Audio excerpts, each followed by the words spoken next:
하나님 말씀 우리 함께 보겠습니다. 하나님 말씀 호세아 5장 8절에서부터 15절의 말씀입니다. 구약성경 1260페이지 호세아 5장 8절에서부터 15절의 말씀, 하나님의 귀한 말씀을 귀 기울여 들어주시기 바랍니다. 너희가 기브어에서 뿔라파를 불며 라마에서 나팔을 불며 벳아웬에서 외치기를 베냐민아 내 뒤를 쫓는다 할지어다. 벌하는 날에 에브라임이 황폐할 것이라. 내가 이스라엘 지파 중에서 반드시 있을 일을 보였노라. 유다 지도자들은 경계표를 옮기는 자 같으니 내가 나의 진노를 그들에게 물같이 부으리라. 에브라임은 사람의 명령 따르기를 좋아하므로 학대를 받고 재판의 압제를 받는도다. 그러므로 내가 에브라임에게는 좀 같으며 유다 족속에게는 썩이는 것 같도다. 에브라임이 자기의 병을 깨달으며 유다가 자기의 상처를 깨달았고, 에브라임은 아수르로 가서 야렙 왕에게 사람을 보내었으나 그가 능히 너희를 고치지 못하겠고 너희 상처를 낫게 하지 못하리라. 내가 에브라임에게는 사자 같고 유다 족속에게는 젊은 사자 같으니 바로 내가 움켜갈지라. 내가 탈취하여 갈지라도 건져낼 자가 없으리라. 그들이 그 죄를 뉘우치고 내 얼굴을 구하기까지 내가 그곳으로 돌아가리라. 그들이 고난받을 때 나를 간절히 구하리라. 아멘. 이 호세아가 4장부터는 하나님의 심판의 메시지가 계속 나오고 있습니다. 5장 전체적으로 흐르는 이 말씀도 역시 하나님의 심판에 대한 내용입니다. 이 심판의 내용 중에서 가장 중요한 부분이 바로 지난주에 살펴봤던 6절에 있는 내용이죠. 그들에게서 떠나셨습니다. 하나님께서 하나님의 백성 이스라엘로부터 떠나셨습니다. 그랬더니 그 결과가 오늘 말씀에 있는 것, 제목에 있는 것처럼 건져낼 자가 없다는 것입니다. 세상 어떤 것으로도 세상 사람들이 다 하나님의 백성이를 다 이리 끌려가고 저리 끌려가고 다 포로로 잡혀가도 건져낼 자가 없다는 것입니다. 하나님께서 이스라엘을 떠나셨습니다. 그랬더니 이스라엘에게 남는 것은 심판과 저주뿐입니다.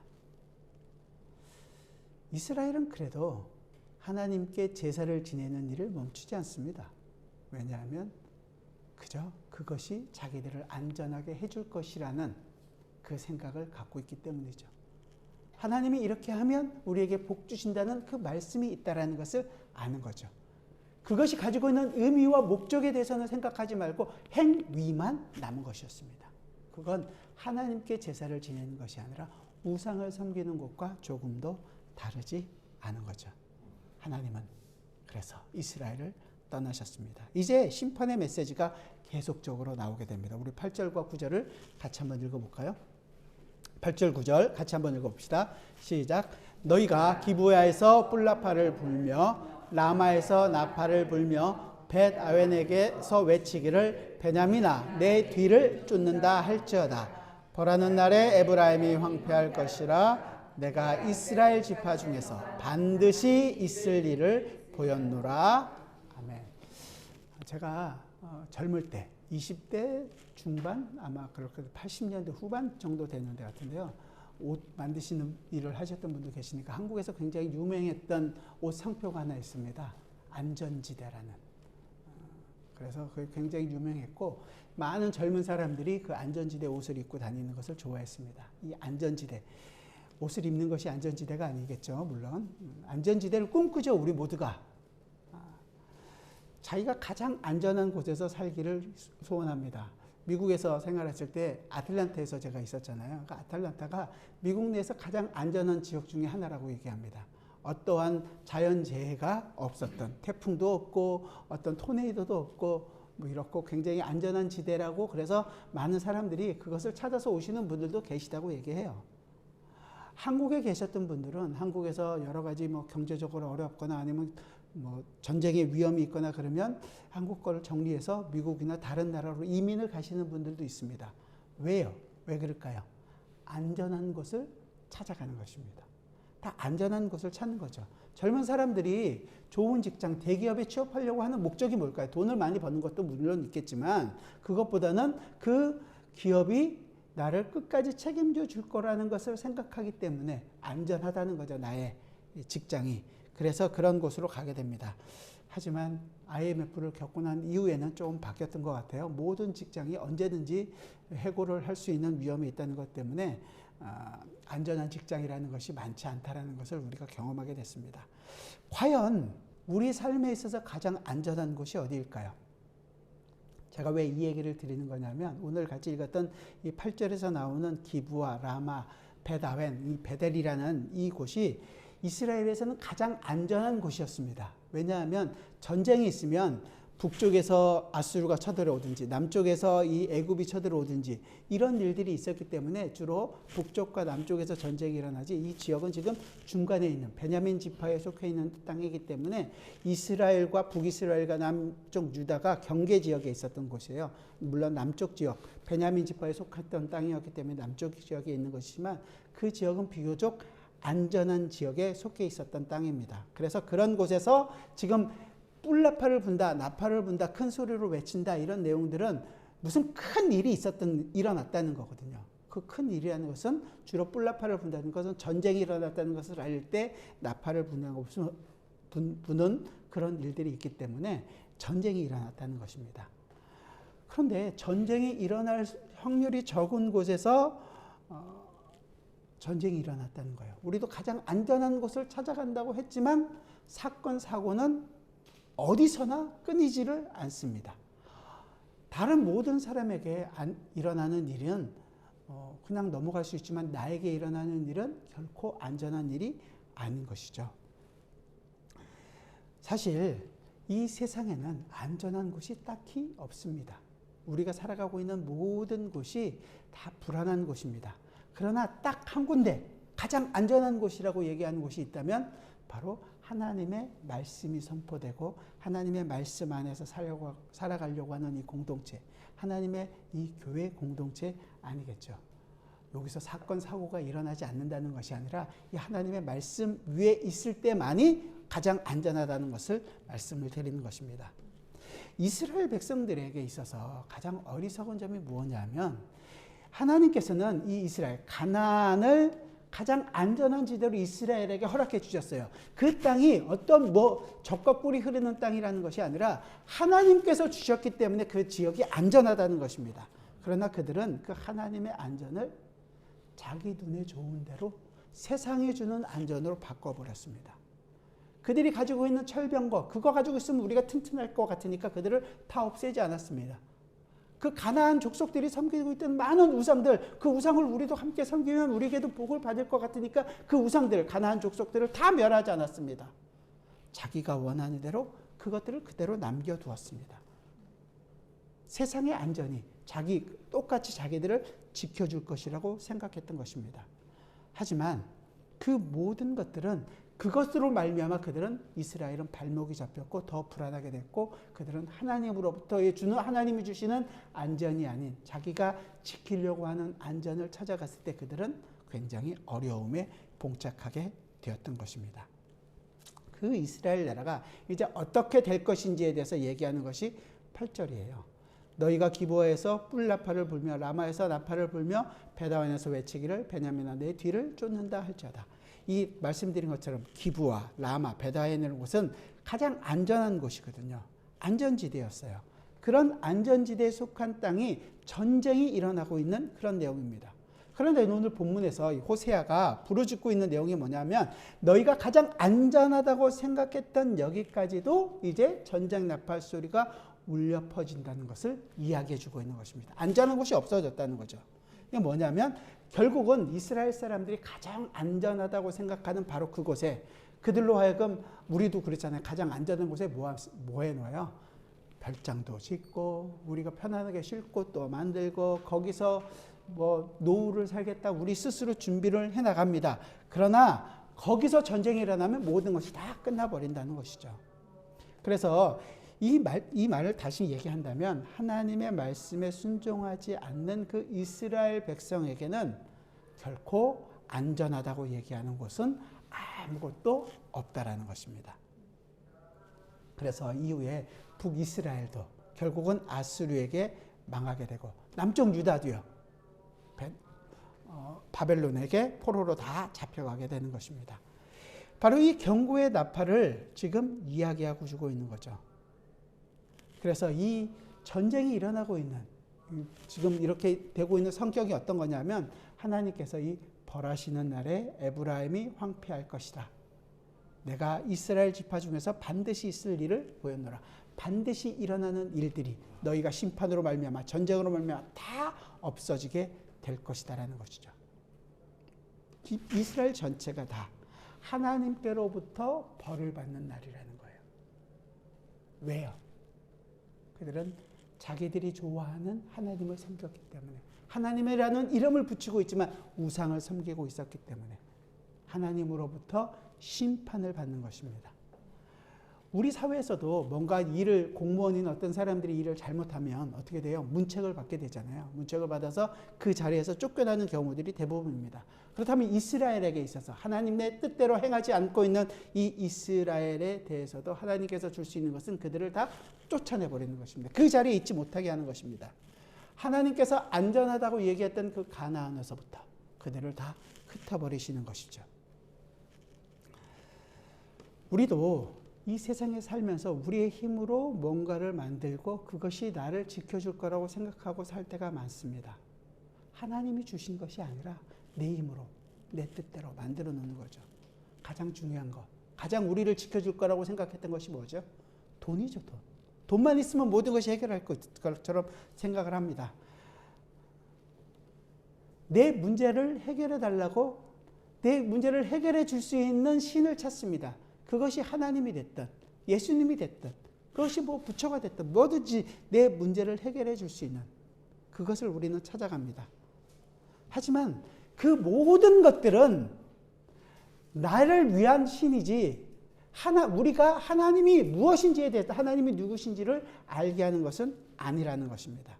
하나님을 불러도 나에게 힘을 보태어주는 하나님을 요구하는 것이지, 나의 삶이 근본적으로 죄된 삶이라는 것을 인정하고 회개하고 주께로 돌아오기 위해서 주님을 부르는 자는 아무도 없다라는 것입니다. 이렇게 제가 얘기하면, 아니 목사님 왜 우리를 이렇게 비관적으로 얘기하십니까? 라고 얘기하는데, 사실은 비관적인 뿐만이 아니라 우리 인간에게는, 우리 인간 스스로에게는 정말로 절망 그 자체입니다. 우리에서는 하나님께로 나갈 수 있는 힘이 아무것도 없습니다. 모든 인류, 모든 문명은 다 하나님을 배척하는 자리로 나갔던 사람들입니다. 아담이 그랬던 것처럼 아담의 후손들은 다 내가 하나님이 되고 싶고 내가 모든 것을 판단하고 내 판단이 옳다고 굳고 우기면서 살아가는 사람들이었습니다. 성경의 대표적인 것이 바로 바벨탑이죠. 탑을 쌓아서 하나님으로부터 오는 그 심판을 우리가 받지 않겠다, 우리가 하나님이 돼서 저 꼭대기까지 오르겠다 했던 그 사건이었습니다. 이스라엘 백성이 하나님으로부터 은혜를 입었고 지금도 그 은혜를 입은 것으로 살고 있지만, 그들이 하나님을 잊어버리고 우상에게 마음을 온전히 다 빼앗겨서 자기의 욕심을 따라 살고 있었다는 것입니다. 자기가 하나님이 되어서 마치 우리는 제사를 지내고 있는 것으로, 마치 우리가 자기들이 율법을 그래도 지키고 있는 것으로 괜찮다고 생각하고 있었죠. 하지만 그것 때문에 사실은 하나님으로부터 오는 준엄한 심판을 받게 되는 것입니다. 우리는 그것을 10절과 11절에서 보게 됩니다. 10절과 11절 같이 한번 읽어볼까요? 같이 봅시다. 시작.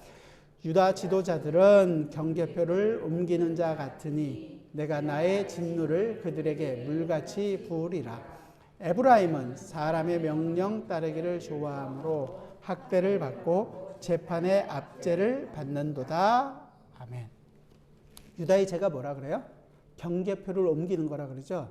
경계표를 옮긴다는 것은, 경계표라는 것은 자기 영역을 표시하는, 여기서부터 여기까지가 이 땅이다. 이스라엘에게 있어서 참 중요한 것은 그 땅을 자기들이 전쟁에서 싸우고 여기까지가 내 땅, 여기는 네 땅, 이런 것이 아니라 하나님께서 주신 거예요. 하나님께서 주셔서 하나님께서 무상으로 그들에게 허락해 주셨기 때문에 그들의 땅은 내 땅이란 것이 아니라 이 모든 땅은 하나님의 것입니다라는 것을 보여주는 것이죠. 그런데 경계표를 옮긴다는 것은 내 마음대로 하나님 뜻이 아니라 내 마음대로 그것을 확보하고 내가 그것을 나의 힘으로 삼겠다라는 것을 보여주는 것입니다. 그래서 이것은 내가 가지고 있는 것으로 내 힘을 삼겠다는, 어떻게 보면 하나님의 뜻보다는 하나님께서 이스라엘에게 요구하고 있는 너희 힘이 아니라 하나님께서 지키는 은혜로 살아가는 자라는 것을 보여야 됨에도 불구하고 그러지 않고 가난이 따르고 있었던, 내가 가지고 있는 것이 나의 마치 나를 지켜줄 수 있는 힘으로 여겼던 그 가난의 세상에 돌아가고 있는 그 내용들을 그대로 이스라엘이 받아들였다는 것을 얘기하고 있는 것입니다. 우상도 역시 마찬가지죠. 가나안이 섬겼던 그 바알과 아세라 많은 우상들을 이스라엘은 똑같이 섬김으로 말미암아 그것을 통해서 우리도 복을 누리고 더 풍요로운 것들을 얻으려고 했다는 것입니다. 다 쫓아내고 다 없애버렸어야 되는 그 우상들을 이스라엘은 따르는 것이고 그것을 통해서 더 많은 것을 갖기 위해서 경계표도 옮기는 것입니다. 이런 유다에게 자신의 진노를 뭐라고 얘기하냐면 물같이 부으신다고 하나님께서는 얘기해요. 내가 나의 진노를 그들에게 물같이 부으리라. 진노를 물같이 붓는다는 것은 하나님의 유다를 향한 이 심판이 얼마나 무서운가를 우리가 생각해 볼 수 있습니다. 이제 조금 있으면 장마철도 되고 그러면 한국에서도 물난리가 언제나 나잖아요. 왜 이렇게 매번 이렇게 홍수가 나고 그런지 모르겠지만 이 홍수 때문에 많은 사람들이 피해를 보게 됩니다. 근데 가끔 그런 것들이 심한 것을 보게 되면 물이 휩쓸어 간다는 것은 말 그대로 휩쓸어 가는 거잖아요. 어떤 것도 남기지 않고 싸그리 다 집도 차도 아주 심지어 사람까지도 다 해서 생명을 잃게 되는 것을 보게 됩니다. 물의 위력이 정말 대단한 것을 보게 됩니다. 이 하나님의 심판, 경계표를 옮긴 이 유다에게 대한 하나님의 심판이 얼마나 무서운지를 이것을 통해서 우리는 조금은 알게 되는 거죠. 그러면 남쪽 유다는 그렇다면 북쪽 이스라엘의 죄는 뭐냐면 하나님의 명령보다 사람의 명령을 더 쫓았다는 거죠. 11절 내용을 우리가 다시 한번 볼까요? 11절 같이 봅시다. 시작. 에브라임은 사람의 명령 뒤따르기를 좋아하므로 학대를 받고 재판의 압제를 받는도다. 이 에브라임은 북이스라엘을 대표하는 도시가 바로 에브라임입니다. 에브라임 지파를 대표하는 것이었기 때문에 그래서 이 에브라임이라고 얘기할 때는 북이스라엘을 얘기하는데 사람의 명령 따르기를 좋아한대요. 이게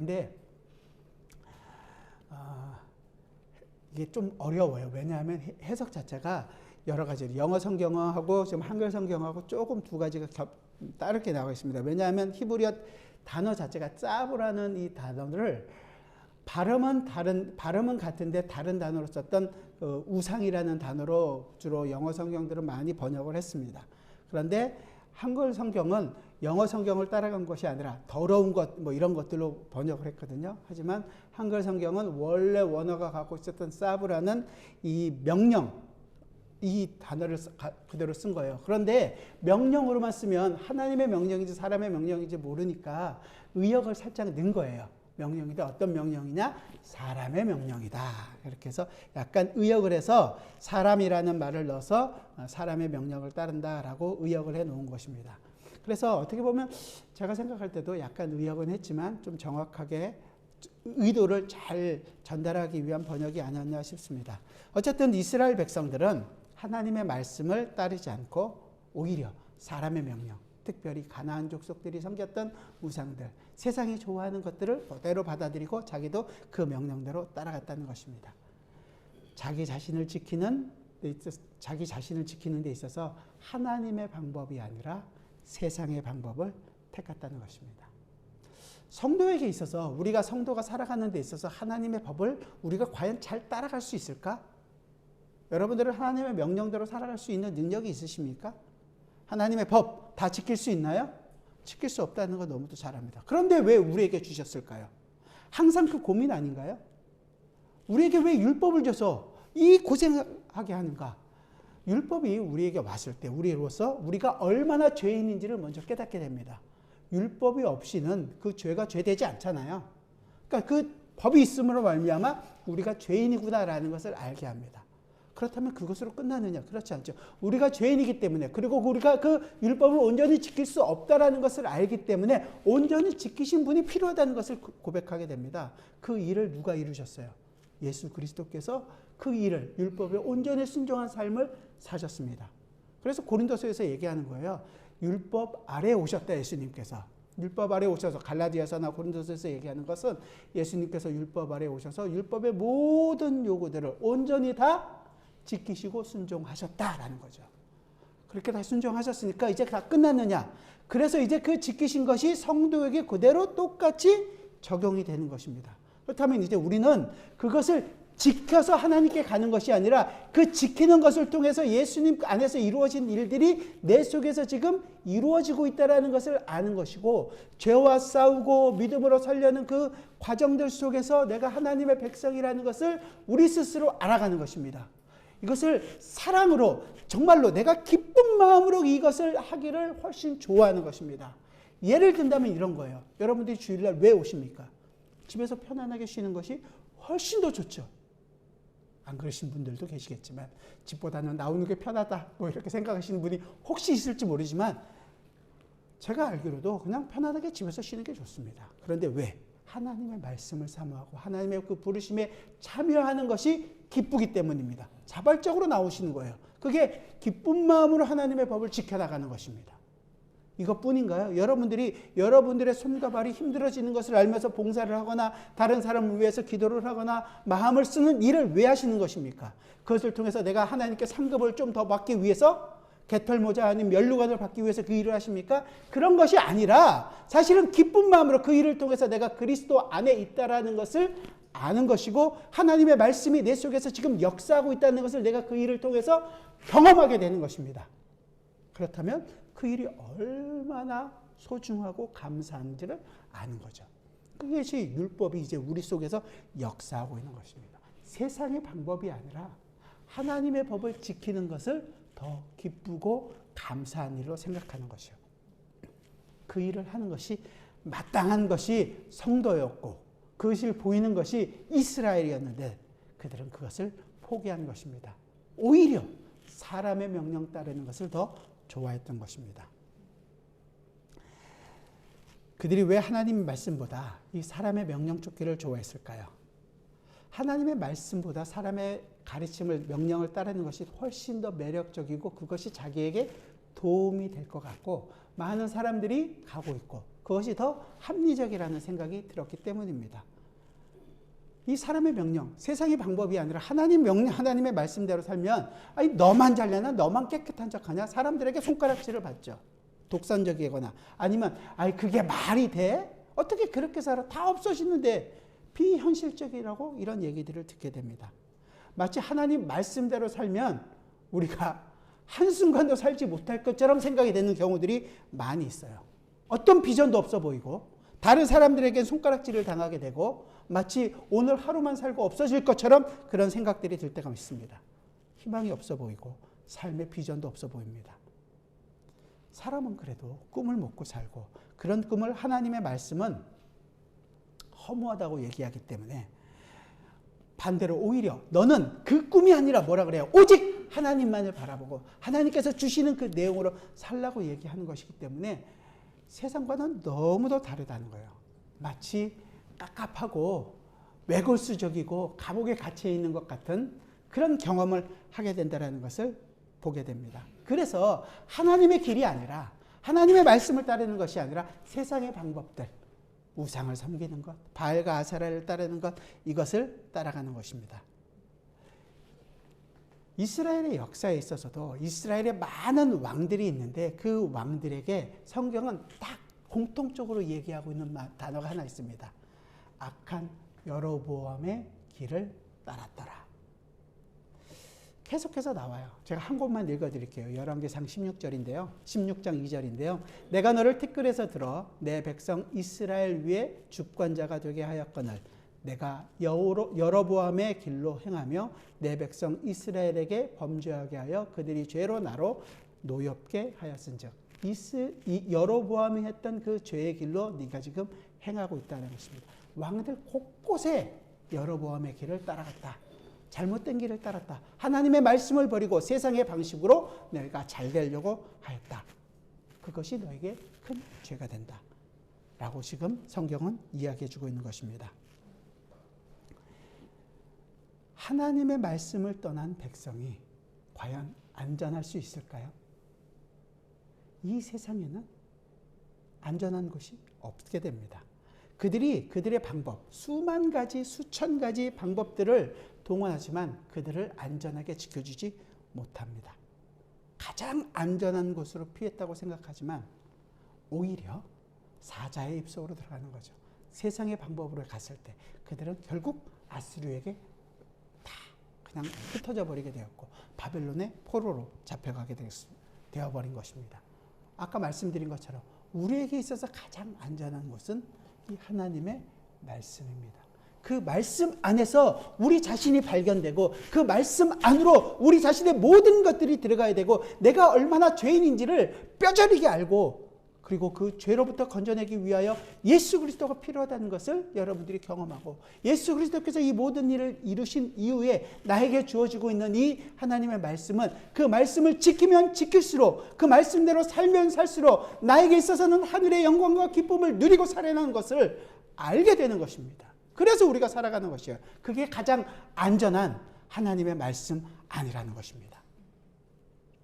자, 그렇게 이제 이렇게 하나님의 말씀을 저버리고 자기가 원하는 대로 살아갔던 에브라임과 유다에 대해서 하나님께서는 어떻게 하시느냐. 12절 같이 보겠습니다. 본문 12절 같이 보시죠. 시작. 그러므로 내가 에브라임에게는 좀 같으며 유다 족속에게는 썩이는 것 같도다. 에브라임에게는 좀 같고 유다에게는 썩이는 것 같다. 좀, 썩이는 것. 이게 굉장히 심판의 말씀인데요. 좀이나 썩이는 것은 정말로 어떻게 보면 요란하지 않잖아요. 옷에 좀이 묻으면 좀이 났다. 그러면 어떻게 돼요? 다 나중에는 다 바삭바삭해서 다 쓰러져 버리는 거고 썩는 것도 물론 과일이 밖에서부터 썩는 것은 보면 알 수 있지만 그러지 않고 속으로부터 썩는 것은 밖으로 보면 괜찮은데 어떻게 되죠? 우리 눈으로는 볼 수 없지만 썩어서 먹을 수도 없게 되는 것입니다. 하나님께서는 이 범죄한 이스라엘과 유다를 좀이 쓸고 썩어서 완전히 부패하고 폐허가 되게 하듯이 완전히 멸망시켜 버리겠다고 얘기하는 것입니다. 이 하나님의 경고의 말씀대로 이스라엘은 아수르에, 유다는 바벨론에 완전히 멸망을 당하게 됩니다. 이스라엘이나 남유다나 간에 이들이 이렇게 되었을 때 우리가 정말로 병들었구나. 우리가 정말로 잘못했구나. 하나님 우리가 잘못했습니다. 회개하고 주께로 돌아와야 했습니다. 그런데 그들은 어떻게 했느냐? 그러지 않고 13절 같이 보겠습니다. 13절 시작. 에브라임이 자기의 병을 깨달으며 유다가 자기의 상처를 깨달았고 에브라임은 아수르로 가서 야렙 왕에게 사람을 보내었으나 그가 능히 너희를 고치지 못하겠고 너희 상처를 낫게 하지 못하리라. 그럼에도 불구하고 그들은 세상의 방법으로 문제를 해결하려고 얘기했던 것입니다. 에브라임이 자기 병을 깨닫고 유다가 자기 상처를 깨달았다는 말은 근본적인 자신들의 병과 상처의 원인을 알았다는 그런 얘기가 아닙니다. 그냥 문제를 그냥 어떻게든지 미봉책으로 해결해 보려고 하는 현실적인 어려움을 해결하기 위해서 바로 옆에 있는 아수르에 가서 야렙 왕이라는 것은 그때 무슨 야렙 왕이 있었던 것이 아니라 아수르 왕들이 굉장히 포악하고 전쟁을 잘하는 모든 왕들을 야렙이라고 불렀던 것 같아요. 그래서 야렙 왕에게 그때 가서 얘기를 했다는 거죠. 그 왕에게 가서 머리를 숙이고 또한 이 히스기야가 옛날에 그랬던 것처럼 그들에게 왔을 때 아수르에게 조공을 바치고 성전을 깨끗하게 하면서 만들었던 모든 금들을 다 아수르에게 조공으로 바쳤잖아요. 그랬던 일들을 하면서 문제를 해결하려고 했다는 것입니다. 하지만 그때 그들이 한 것이 뭐냐면 이렇게 강대국으로 보이는 자기 문제를 해결해 줄 수 있는 그런 것을 처지했지만 사실은 그 문제를 해결하는 것이 아니라 그들이 더 오히려 독이 되었죠. 그 아수르가 북이스라엘을 완전히 다 흩어버렸고 아수르 때문에 남쪽 유다도 엄청 고생을 했던 것들을 보게 됩니다. 우리나라 역사에서도 있었잖아요. 임진왜란 때 어땠어요? 흥국이던 청나라에게 도움을 청했지만 와서는 도움을 주기보다는 오히려 더 많은 어려움을 줬던 그런 것들을 우리는 경험하게 됩니다. 어떻게 보면 이스라엘이나 한반도가 가지고 있는 대한민국이나 지리적으로 비슷한 여건을 가지고 있었어요.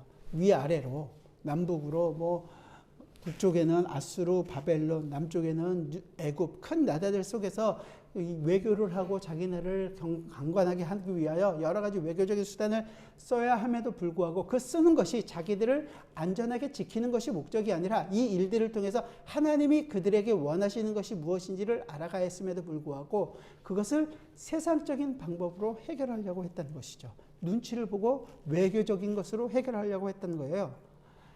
이스라엘에게 주어져 있었던 지난 시간에 우리가 살펴봤던 것들은 이스라엘의 역할이 뭐냐면 제사장의 역할이고 왕의 역할을 하는 것이었습니다. 이 땅의 왕이 우리가 이렇게 훌륭한 왕이 있다라는 것이 아니라 하나님께서 우리를 지키시는 왕이시다라는 것을 이 왕이 보이는 것이었습니다. 이 제사를 드리는 것으로 말미암아 우리가 안전하다는 것이 아니라 하나님께서 우리를 통하여 이 제사장의 나라를 삼아서 우리가 죽어야 된다라는 것을 실질적으로 보이고 또한 이 우리를 살리시는 일들을 해나가실 것이라는 걸 많은 이방 나라에게 보여야 되는데 그 일들은 전혀 하지 않고 오히려 그들과 손잡고 그들과 외교를 가지고 문제를 해결하려고 했을 때 그들을 말미암아 이스라엘은 결국은 멸망의 길을 걸어갈 수밖에 없다라는 것을 이야기해주고 있는 것입니다. 결국 이스라엘은 하나님이 왕 되시는 것을 거부했던 것이고 오히려 자기 눈에 좋은 이방의 왕을 받아들이고 그것을 섬기는 것이었죠. 지난 시간에 얘기로 한다면 그들은 정조를 잃어버린 것이었습니다. 이러한 에브라임과 유다에 대해서 하나님께서는 어떻게 하시느냐. 14절 같이 봅시다. 시작. 내가 에브라임에게는 사자 같고 유다 족속에게는 젊은 사자 같으니 바로 내가 움켜갈지라. 내가 탈취하여 갈지라도 건져낼 자가 없으리라. 에브라임에게는 사자같이 유다에게는 더 빨리 와서 더 유다에게는 움켜갈 것이라고 얘기합니다. 그리고 그렇게 한다고 해도 건져낼 자가 없다라는 거죠. 이 일은 아까 우리가 읽은 것처럼 반드시 일어날 일이라는 거예요. 9절에서 읽잖아요. 반드시 있을 일을 보이겠다. 그 일들을 반드시 일어나게 될 것이다. 물론 하나님께서는 이 이방 나라들을 도구로 사용하셔서 그렇게 하시겠지만 하나님께서 이 일을 직접적으로 하고 계시는 것입니다. 이방 나라를 하나의 도구로 사용하시는 거죠. 그리고 그 일에 대해서 하나님께서 하시는 것에 대해서 그 어떤 것도 건져낼 자가 없다라는 것이죠. 결국은 역사적으로 이스라엘이 다 흩어지게 되고 남쪽 유다도 포로로 끌려가게 되고 그 일을 통하여서 사실은 이제 하나님의 말씀이 이스라엘 모두에게 이루어진다라는 것을 우리는 알게 됩니다. 왜요? 왜? 자기 눈에 좋은 우상을 섬겼기 때문에 자기가 원하는 하나님을 만들었기 때문에 세상이 원하는 방식으로 자기의 문제를 해결하려고 했기 때문에 지난 시간 얘기대로 정조를 잃어버리고 하나님을 떠난 이스라엘에게 하나님의 심판이 주어져 있는 것입니다. 마지막 15절을 같이 한번 볼게요. 15절 시작. 그들이 그 죄를 뉘우치고 내 얼굴을 구하기까지 내가 내 곳으로 돌아가리라. 그들이 고난받을 때 나를 간절히 구하리라. 그렇게 포로로 끌려간 남쪽 유다 이스라엘 백성들이 거기서 하나님께서 왜 우리를 포로로 끌려왔는지 알게 되기까지 하나님께 간구하겠죠. 그들이 간구했기 때문에 이스라엘이 돌아오는 것이 아닙니다. 우리는 어떻게 보면 똑같이 우리 문제만 해결되면 또 우리 마음대로 살려고 했던 사람들입니다. 이스라엘도 역시 마찬가지죠. 우리를 돌아오기만 하시면 우리가 섬기겠습니다. 안 되었습니다. 돌아온 이후에도 또 범죄하고 또 죄를 짓고 하는 일들을 계속했던 것이죠. 이 일이 일어나게 되는 그리고 이 일이 가능하게 되는 것은 to be continue 다음 주에 여러분들이 경험하게 되겠지만 실질적으로는 이 일들을 이루기 위해서 예수님께서는 오신 것이고 하나님의 그 진노와 심판을 온전히 다 받은 것은 이스라엘이 아니라 예수 그리스도께서 십자가에서 죽으심으로 그 진노와 심판을 다 받으시는 것입니다. 그 일이 있어야지만이 가능하다는 것을 우리는 이스라엘의 역사를 통해서 알게 되는 것입니다. 이 이스라엘의 역사는 이렇게 될 것이라는 것은 지금 일어나는 것이 아니라 이미 가나안 땅에 들어가기 전에 모세가 얘기했던 거예요. 우리 신명기를 한번 찾아봅시다. 이거는 신명기 4장입니다. 신명기 4장 25절입니다.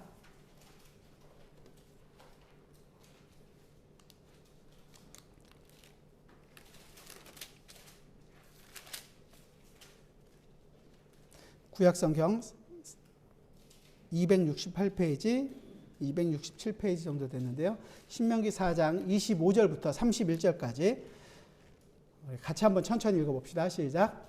내가 그 땅에서 아들을 낳고 손자를 얻으며 오래 살 때에 만일 스스로 부패하여 무슨 형상의 우상이든지 조각하여 내 하나님 여호와 앞에 악을 행함으로 그의 노를 일으키면 내가 오늘 천지를 불러 증거를 삼노니 너희가 요단을 건너서 얻은 땅에서 속히 망할 것이라. 너희가 거기서 너희의 날이 길지 못하고 전멸될 것이라. 여러 민족 중에서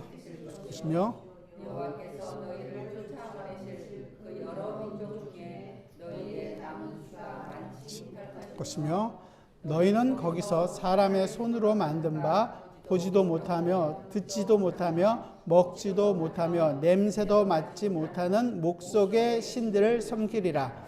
그러나 내가 거기서 내 하나님 여호와를 찾게 되리니 만일 마음을 다하고 뜻을 다하여 그를 찾으면 만나리라.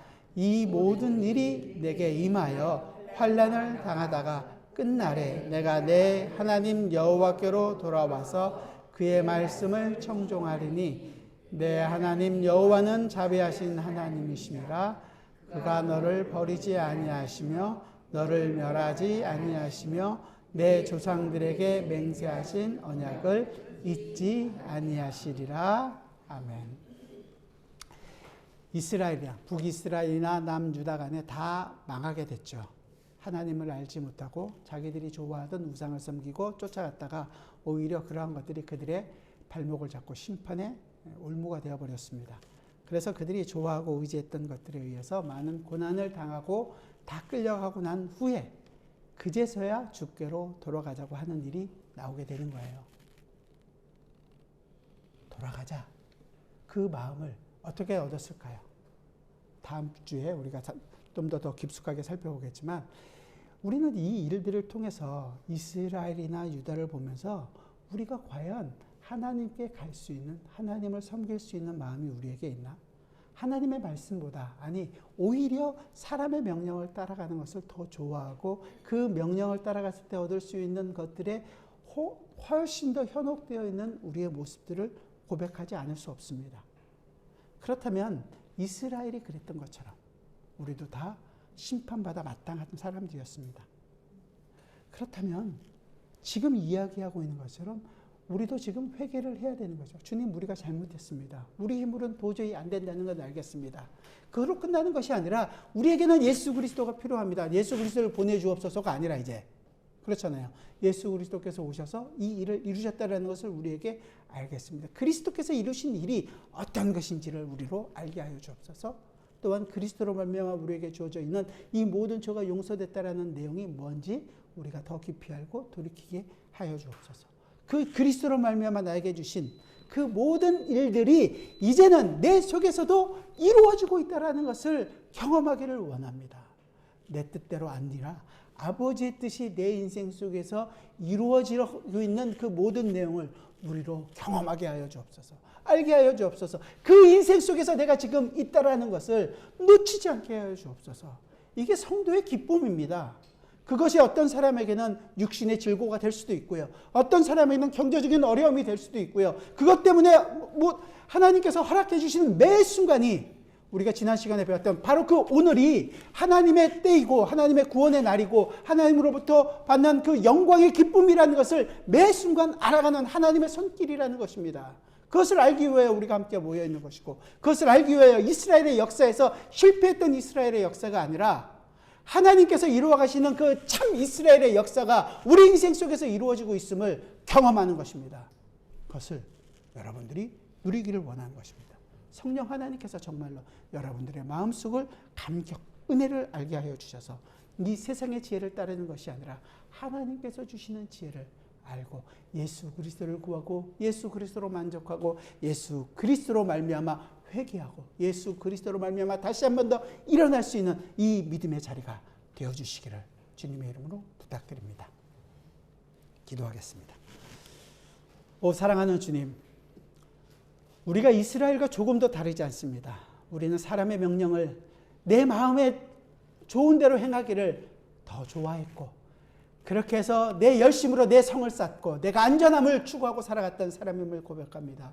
주여 우리를 불쌍히 여겨 주옵소서.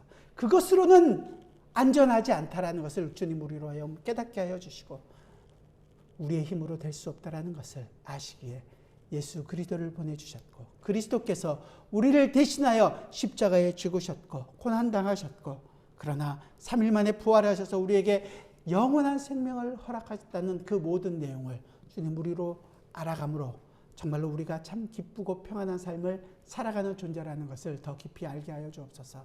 세상이 줄 수 없는 참 평안을 우리가 가졌습니다. 놓치지 않기를 원합니다. 그리고 그 평안이 얼마나 우리와 함께하고 있는지 매일매일의 삶 가운데서 확인하며 하나님께 더욱더 감사하고 하나님을 향하여 살아갈 수 있는 주님의 백성들의 삶이 되게 하여 주옵소서. 예수 그리스도의 이름으로 기도드리옵나이다. 아멘.